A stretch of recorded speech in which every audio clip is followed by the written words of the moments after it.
सोहे कनवा शीश भरी मोरिया कुंडल सोहे कनवा भरी मोरिया कुंडल सोहे कनवा शीश भरी मोरिया कुंडल सोहे कनवा काली काली कटराई कुंडली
देने की जरूरत है कि श्री कृष्ण कथा से पहले राम कथा क्यों?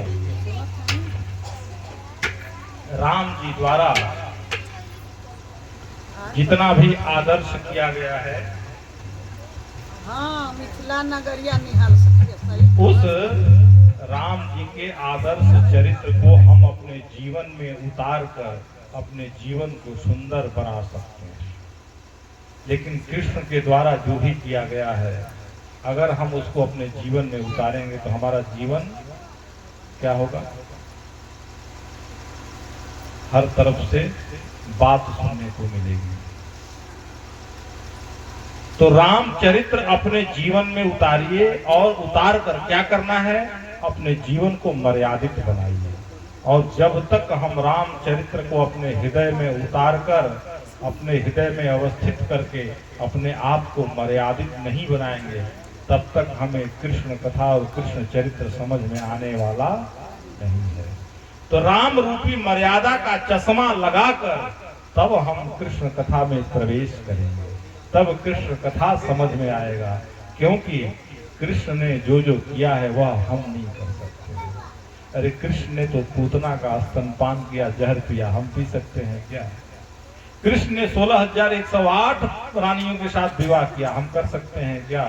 कृष्ण ने गिरिराज जी को उठाया, मैं उठा सकता हूँ क्या? अघासुर बकासुर किसको नहीं कृष्ण ने मारा, हम कर सकते हैं क्या? नहीं कर सकते। लेकिन राम जी के आदर्श चरित्रों को हम अपने जीवन में उतार कर अपने जीवन को सुंदर बना सकते हैं। इसी वजह से श्रीमद् भागवत जी में कृष्ण जन्म से पहले राम कथा इसीलिए कि राम के आदर्श मर्यादाओं का चश्मा हम अपने आंखों पर लगाएं। जब मर्यादा रूपी चश्मा लगाएंगे तो हमें कृष्ण कथा अपने आप समझ में आएगी। और जब तक हम मर्यादा रूपी चश्मा नहीं लगाएंगे तब तक कृष्ण कथा समझ में आने वाली नहीं। आइए हम लोग कृष्ण कथा में प्रवेश करते हैं। चंद्रवंश का वर्णन। भगवान नारायण के नाभि कमल से ब्रह्मा जी, ब्रह्मा के बेटा हुए अत्रि मुनि, अत्रि के बेटा हुए चंद्रमा, चंद्रमा से ही चला चंद्रवंश, चंद्रमा के बेटा हुए बुद्ध, बुद्ध के बेटा हुए पुरुरवा, पुरुरवा का दूसरा नाम ऐल था। ऐल का विवाह उर्वशी अप्सरा के साथ हो गया।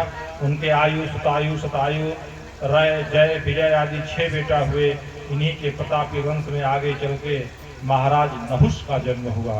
नहुष से यति, जजाति, संजाति, अजाति, प्रियाति, कृति आदि 6 बेटा हुए। उनमें सबसे बड़े बेटा यति सन्यासी हो गए। दूसरे बेटा के 2 विवाह हुए। पहला बेटा शुक्राचार्य जी की बेटी देवयानी से और दूसरा विवाह वृषपर्वा की पुत्री संविष्ठा से। यजाति से यदुवंश चला। यदु, दुर्वसु, द्रोहियो, अनुपरु आदि 5 संतानें हुई। इन 5 संतानों में सबसे छोटे संतान थे, उनका नाम पुरु था। पुरु पिता का अनन्य भक्त था। शुक्राचार्य जी के शाप से यजाति जब वृद्ध हो गए तो पुरु अपना जवानी अपने पिताजी को दे दिया और युवावस्था पिता को प्रदान कर दिया।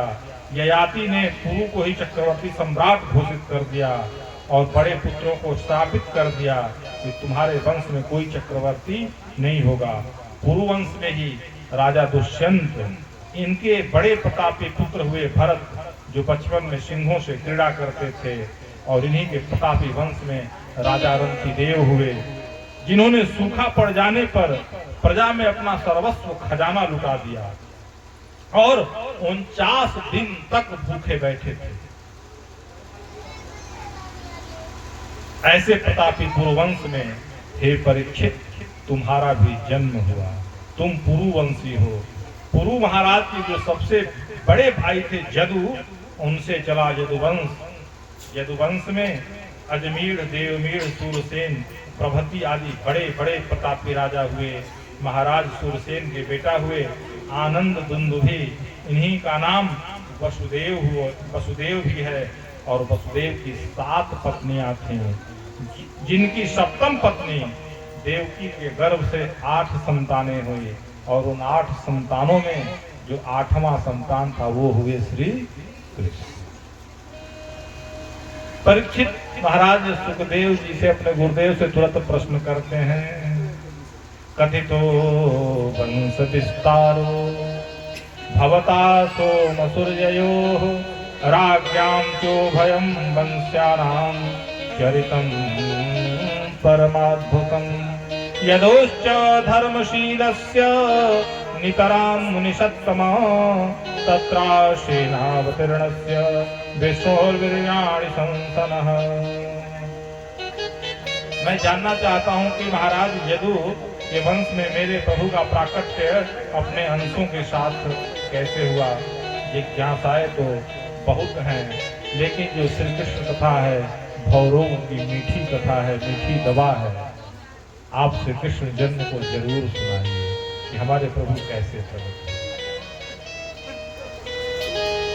अब कहते हैं कि देखो भाई 4 दिन हो गया, प्यास भूख लगी होगी, लेकिन महाराज परीक्षित कहते हैं कि नहीं भूख गया।